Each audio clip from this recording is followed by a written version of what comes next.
Assalamualaikum warahmatullahi wabarakatuh. Tabi pun, pemirsa Tegar TV dimanapun Anda berada, senang sekali rasanya saya Taskia Azizah dapat kembali hadir menjumpai Anda dalam program kesayangan Anda, Dialog Spesial, pastinya di Tegar TV.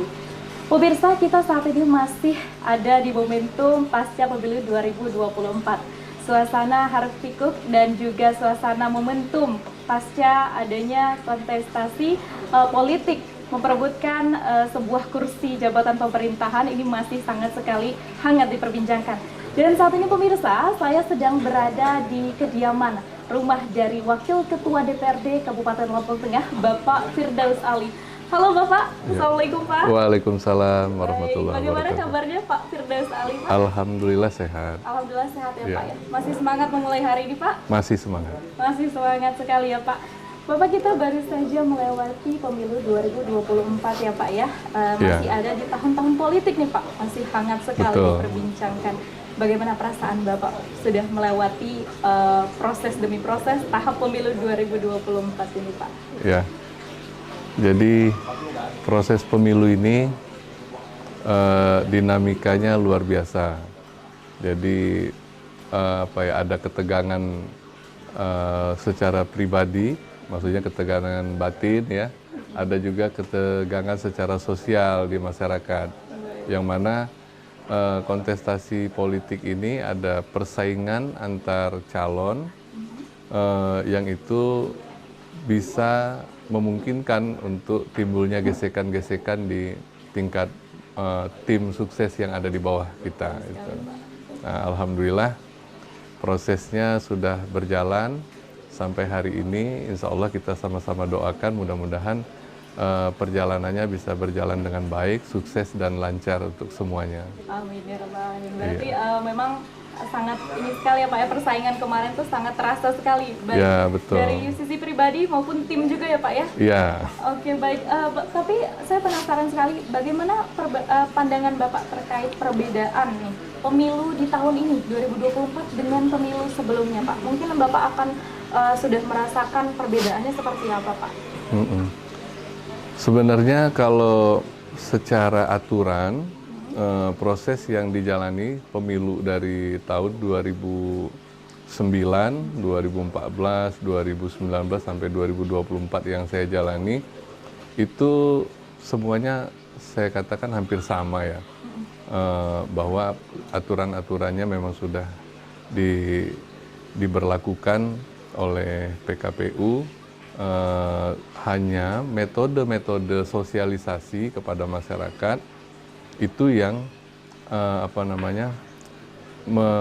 mempunyai perbedaan dari tiap-tiap periode secara pendekatan antara calon dengan masyarakat, sehingga menurut saya memang tiap periode pemilu itu banyak perubahan dari pola-pola. Ada yang metode pendekatan kepada masyarakatnya secara kelompok. Ada yang memang dia melalui door to door bahasanya kan, dari rumah ke rumah, ya, itu menurut saya sangat melelahkan. Biasanya kalau yang berdasarkan metode pendekatan secara kelompok itu yang dilakukan oleh incumbent ya, incumbent termasuk saya dan teman-teman incumbent. Nah biasanya kalau yang lebih kepada personal, door to door bahasanya itu biasanya untuk teman-teman yang mencalonkan diri baru untuk pertama kali ataupun dia mencalonkan yang berkali-kali tapi memang belum bisa memenuhi harapannya sebagai anggota DPRD Kabupaten Lampung Tengah. Hanya itu menurut saya perbedaannya. Baik, jadi perbedaannya terhadap metode-metodenya juga tadi ya Pak ya? Metode-metode. Dan kita melihat juga trennya saat ini memang sangat berbeda ya Pak ya. Kemudian apa pandangan Bapak terkait tren saat ini proses pemilu di 2024, apakah sudah menerapkan metode yang sesuai atau seharusnya seperti apa dalam pandangan Bapak yang efektif Pak agar bisa terpilih gitu menjadi kandidat yang terpilih bagi masyarakat seperti itu? Ya, kita sudah dimudahkan dengan adanya penambahan aturan yang dilegalkan oleh PKPU. Jadi itu saya rasa yang semakin memudahkan untuk calon-calon melakukan pendekatan kepada masyarakat pemilih, yang mana yang tadinya tidak boleh bagi-bagi sarung, tapi di PKPU sekarang sudah boleh bagi-bagi sarung. Kemudian ada banyak alat peraga kampanye yang di PKPU tahun pemilu 2024 ini dilegalkan. Jadi menurut saya itu jadi banyaknya kemudahan-kemudahan caleg dalam hal memperkenalkan diri dia kepada masyarakat, ya, Pak. di wilayah dapilnya. Saya juga melihat trennya ketika para calon legislatif mencalonkan tapi tidak diketahui masyarakat, itu kemungkinan kecil sekali gitu untuk terpilih. Betul. Maka masyarakat memang harus sadar atau harus memahami siapa saja kandidat-kandidatnya, Pak ya. Iya. Mungkin melalui program tadi itu bisa ya, Pak ya? Iya, bisa. Tapi kalau kita bicara metode, ada metode khusus, tapi memang sebenarnya banyak teman-teman itu yang memilih untuk merahasiakan metode-metode khusus, yaitu metode pendekatan emosional.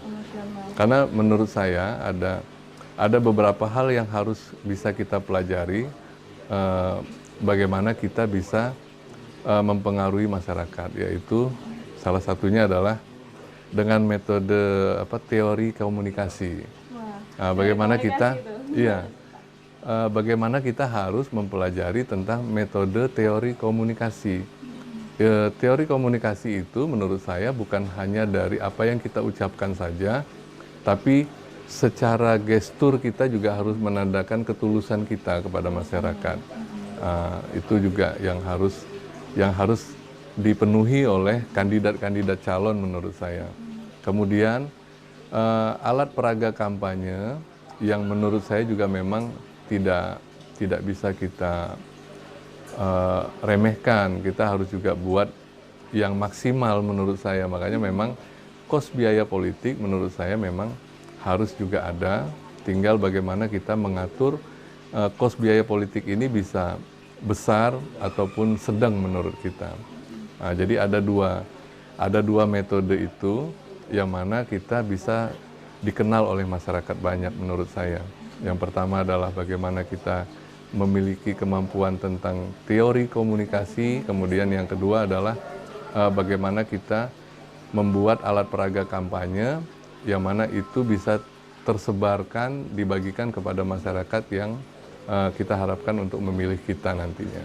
Sesuai dengan daerah pilihnya ya? Ya, sesuai dengan daerah kita masing-masing. Baik Bapak, saya penasaran sekali ya terkait dengan yang Bapak sampaikan sebelumnya, artinya bahwa seorang yang akan mencalonkan diri itu butuh modal besar ya Pak ya? Karena tadi dikategorikan bahwa perlu yang namanya kos untuk merepresentasikan diri melalui mungkin dengan brosur, kemudian dengan stiker, media-media stiker lainnya yang banner termasuk ya Pak. Itu sangat efektif sekali memang dalam perolehan suara. Nah itu ingin saya tanyakan lebih lanjut, namun sebelumnya Bapak, saya akan lanjutkan setelah pariwara jeda berikut ini. Pemirsa jangan kemana-mana, tetaplah di Dialog Spesial hanya di Tegar TV.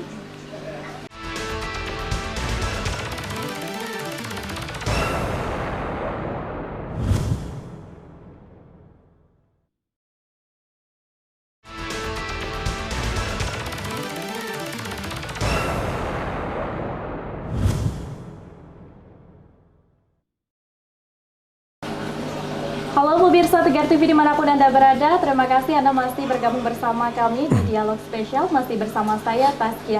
Dan hari ini saya sudah di kediaman oleh Wakil Ketua DPRD Kabupaten Lampung Tengah, Bapak Firdaus Ali.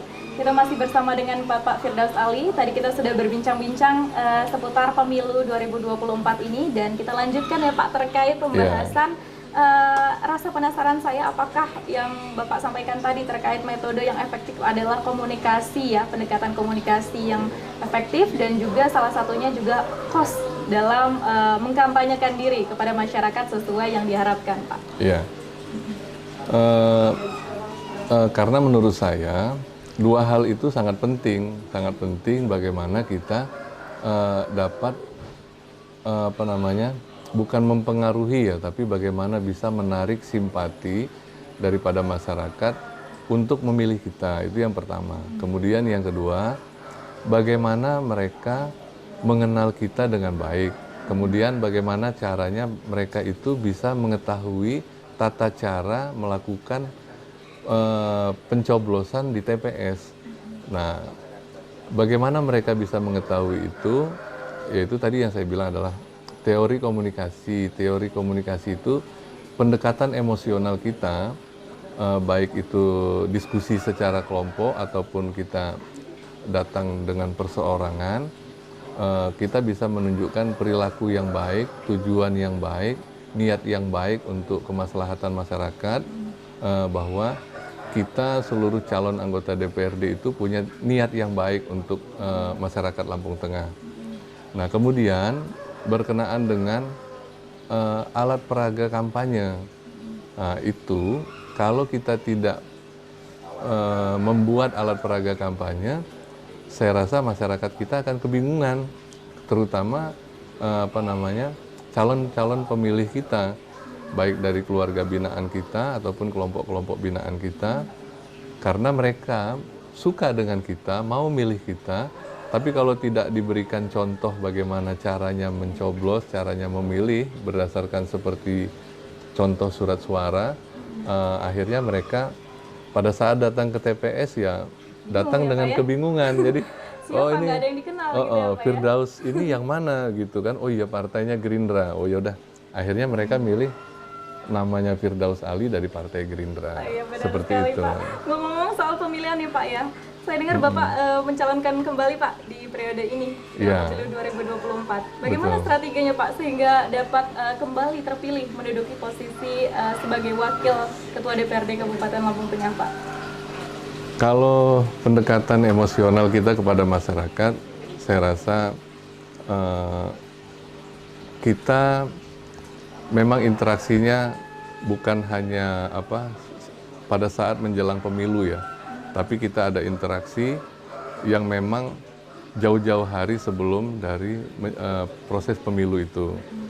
Dari banyak kegiatan yang bisa kita lakukan, misalnya kayak saya orangnya hobi musik. Jadi saya orang hobi musik, akhirnya saya silaturahmi, konsolidasi dengan hobi saya bisa saya jalani. Jadi saya masuk ke kampung-kampung, kecamatan-kecamatan di wilayah binaan saya dengan sarana bermusik. Kemudian ada juga dengan interaksi kelompok-kelompok usaha. Nah, kelompok-kelompok usaha itu kita tawarkan ada program dari pemerintah yang bisa kita berikan kepada masyarakat melalui jalur administrasi negara. Nah, begitu mereka mendapatkan bantuan, kita jelaskan ini adalah program dari pemerintah yang bisa dimanfaatkan oleh masyarakat. Tujuannya adalah bagaimana masyarakat bisa memiliki usaha, dan bantuan ini harus bisa dilaksanakan dengan sebaik-baiknya dan untuk kemajuan kelompok itu. Nah, kemudian kalau secara struktural ya kan, memang kita diminta untuk partai ataupun kita yang meminta kepada partai politik untuk menjadi calon. Nah, kebetulan saya di tahun 2024 ini diminta untuk menjadi calon anggota DPRD kembali sebagai anggota DPRD Kabupaten Lampung Tengah. Makanya saya jadi masih dipercaya oleh pemerintah sendiri untuk melakukan ya, apalagi bukan pemerintah tapi ya, masyarakat ya. Masyarakat ya, karena memang Bapak sudah lama berkecimpung di dunia ini dan Bapak sudah terbiasa terjun langsung dengan setulus hati itu Bapak ke masyarakat, ke berbagai daerah. Dan itu yang menarik sekali tadi Bapak, bahwa Bapak Firdaus Ali ini ternyata memiliki hobi ataupun minat ya, yang ini jarang sekali dimiliki oleh tokoh-tokoh pimpinan atau yang menduduki lembaga wilayah legislatif ya, bahwa Bapak Firdaus ini memiliki keunikan khusus yaitu menyukai dunia seni musik ya Pak ya. Iya. Apakah ada keterkaitan Pak? Mungkin Bapak akan merealisasikan minat Bapak ini sebagai bentuk kolaborasi dari program pemerintah yang akan dicanangkan di tahun 2024 ini agar mungkin membentuk komunitas dan organisasi tertentu Pak, khususnya untuk masyarakat ya, untuk rakyat ini Pak. Jadi kita memang harus memahami juga ya, kemampuan daerah memang kita kalau dilihat dari angka APBD Lampung Tengah sangat besar, tapi begitu kita alokasikan untuk kebutuhan masyarakat setelah dibagikan untuk beberapa skala prioritas yang menjadi penunjang daripada APBD Lampung Tengah, sehingga ada beberapa yang menjadi program itu yang sesuai dengan hobi kita akhirnya nggak bisa maksimal terrealisasi. Tidak bisa maksimal ya Pak ya? Ya, tidak bisa terrealisasi dengan maksimal. Tapi kiatnya mungkin kita memanfaatkan yang ada, maksudnya baik dari sarana prasarana pemerintah ataupun dari sumber daya yang ada di wilayahnya masing-masing. Karena memang kadang-kadang masyarakat ini sudah mempunyai aktivitas sendiri tanpa bantuan dari pemerintah. Tapi kita sebagai pemerintah juga selalu berupaya mendorong bagaimana pemerintah juga masih bisa ataupun wajib memfasilitasi ataupun memberikan kontribusi untuk kebutuhan daripada masyarakat tersebut. Baik yang sesuai dengan hobi saya ataupun dengan skala prioritas yang lain seperti infrastruktur. Nah, kebetulan memang ada peraturan Menteri Keuangan yang kemarin itu peraturan Menteri Keuangan nomor 212, kemudian di tahun 2024 ini ada peraturan Menteri Keuangan nomor 110 yang mana kita diprioritaskan untuk sarana prasarana pendidikan, kemudian peningkatan mutu juga di sarana prasarana kesehatan. Jadi ya kita nggak pernah berkecil hati, yang penting ada bagian daripada APBD Lampung Tengah ini yang tetap masih bisa kita kontribusikan kepada kebutuhan-kebutuhan masyarakat kita. Gitu. Karena hal itu juga bagian dari kontribusi kepada masyarakat ya Pak ya, Ya. khususnya anak muda dalam mengembangkan kesenian musik mereka. Karena Betul. ternyata ada loh sosok wakil rakyat yang memikirkan sampai hal sedetail itu. Baik, Bapak, saya juga penasaran terkait, kita masih membicarakan terkait pemilu 2024 ya Pak ya. Yeah. Pemilu 2024 ini banyak sekali kemarin agak kericuhan sedikit ya Pak ya terkait masalah di TPS Pak khususnya.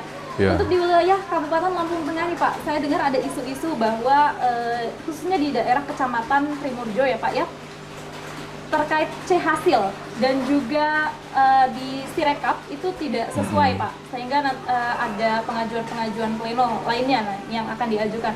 Namun sebelumnya Bapak, sebelum Bapak jawab, kita akan lanjutkan di segmen berikutnya ya Pak. Baik. Ya. Pemirsa jangan kemana-mana, tetap di Tegar TV, pastinya di Dialog.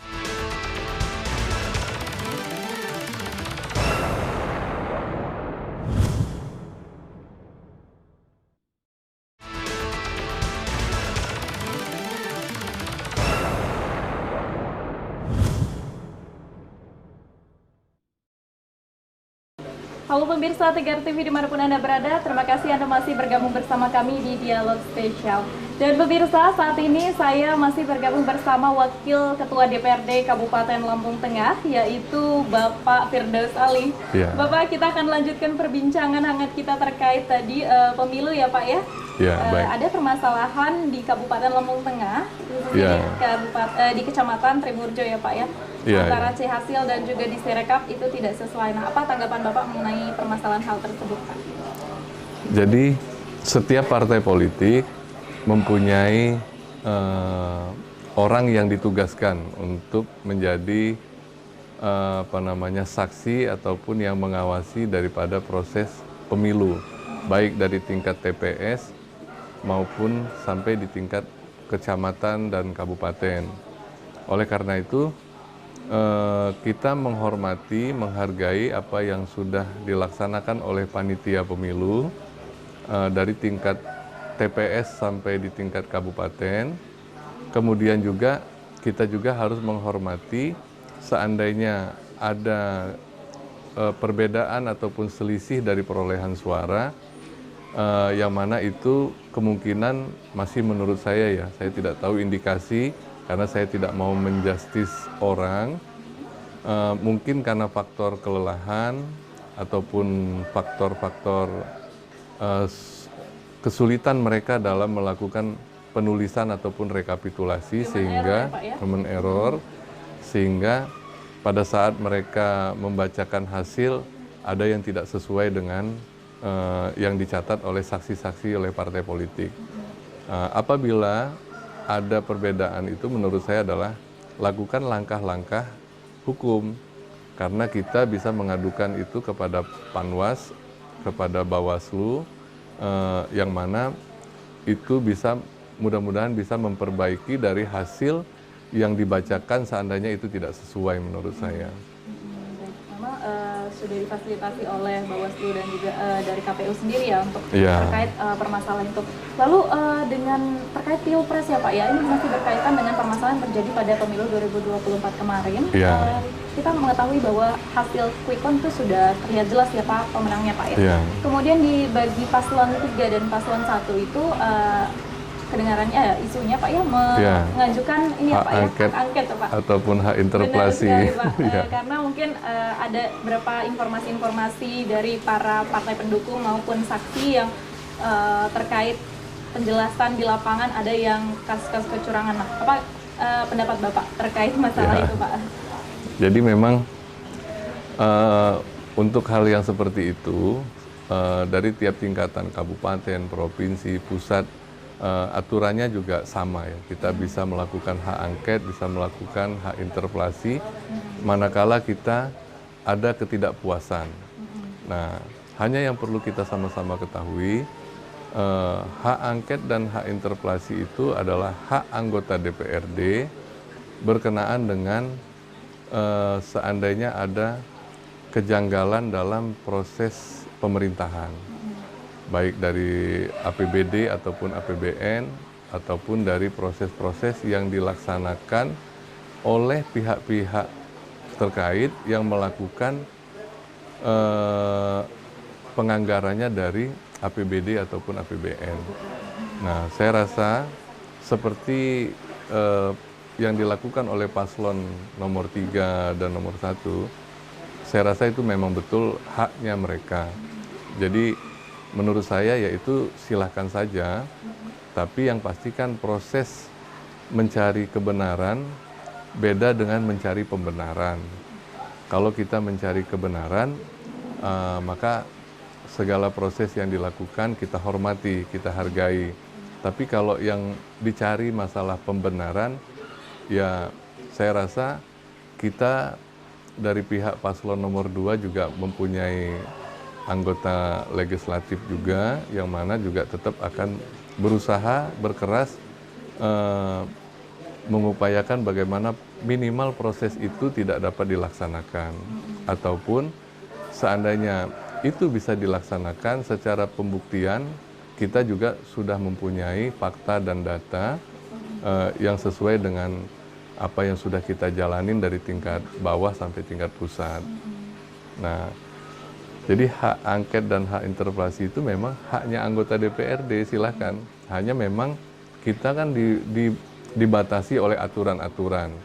Kalau kita di Kabupaten Lampung Tengah, itu secara aturan yang diberlakukan, hak angket itu bisa dilaksanakan apabila disetujui minimal oleh 4 fraksi. 4 fraksi ya? Iya.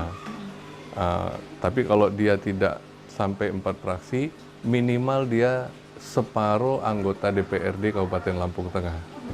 Nah, saya rasa aturan-aturan itu mengadopsi dengan aturan-aturan di tingkat atas. Mungkin kayak kita ya. Kalau kita kabupaten mengadopsinya di tingkat provinsi, provinsi mengadopsinya di tingkat pusat. Jadi saya rasa aturannya sama, silahkan saja, kita punya hak dan kewajiban yang sama sebagai warga negara Indonesia, tapi tetap kita berpesan untuk seluruh masyarakat Indonesia, kita silahkan untuk mencari kebenaran. Yang tidak boleh itu manakala kita mencari pembenaran. Jadi kalau dia pembenaran, nanti mau kita sendiri bikin aturan di Indonesia ini gitu. Terima kasih. Tetap mengacu pada peraturan yang sudah berlaku dan juga ada syarat-syaratnya ya Pak ya? Iya, ada syarat-syaratnya. Agar tadi proses pengajuan itu bisa dikatakan valid atau memang sesuai, Bisa dilaksanakan. Bisa dilaksanakan Ya. seperti itu. Nah, Bapak kan kembali terpilih sebagai wakil ketua dari DPRD Kabupaten Lampung Tengah Pak, dari fraksi Ya. Gerindra ya Pak Fraksi ya? Gerindra. Dan yang kebetulan juga saat ini Partai Gerindra ini juga menduduki posisi yang agak tingkat atas nih Pak ya. Iya. Jadi untuk dari Bapak sendiri Pak, selaku Dewan Pak ya yang terpilih kembali di pemerintahan Kabupaten Lampung Tengah, boleh disampaikan ke pemirsa di rumah Pak terkait mungkin program-program apa dan pesan dan kesan terhadap pemilu 2024 agar lebih membuka wawasan masyarakat khususnya di Provinsi Lampung dan di Indonesia, Pak? Baik. Baik. Bismillahirrahmanirrahim. Assalamualaikum warahmatullahi wabarakatuh. Saya Firdaus Ali, saya Wakil Ketua 2 DPRD Kabupaten Lampung Tengah.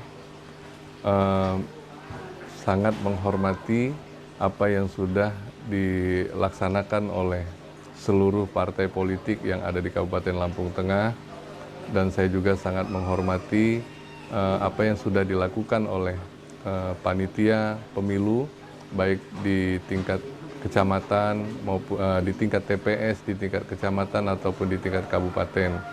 Oleh karena itu, menurut saya, apapun yang menjadi hasil pemilu tahun 2024 ini harus sama-sama kita hargai, harus sama-sama kita hormati, karena itu adalah merupakan keputusan hasil yang terbaik untuk masyarakat Kabupaten Lampung Tengah. Kemudian begitu juga untuk di tingkat provinsi, RI, Presiden, DPD RI, semuanya adalah hasil daripada yang terbaik untuk seluruh rakyat Indonesia. Baik, Bapak, terima kasih banyak Bapak Firdaus Ali atas pesannya untuk masyarakat khususnya di Provinsi Lampung dan di Kabupaten Lampung Tengah. Dan pemirsa, itulah tadi bincang-bincang hangat kita dengan Wakil Ketua DPRD Kabupaten Lampung Tengah dari fraksi Gerindra, Bapak Firdaus Ali. Terima kasih banyak Bapak. Sama-sama. Baik. Pemirsa, terima kasih sudah menyaksikan Tegara TV. Pemirsa, akhirnya saya Taskia Azizah pamit undur diri. Wassalamualaikum warahmatullahi wabarakatuh. Waalaikumsalam warahmatullahi wabarakatuh.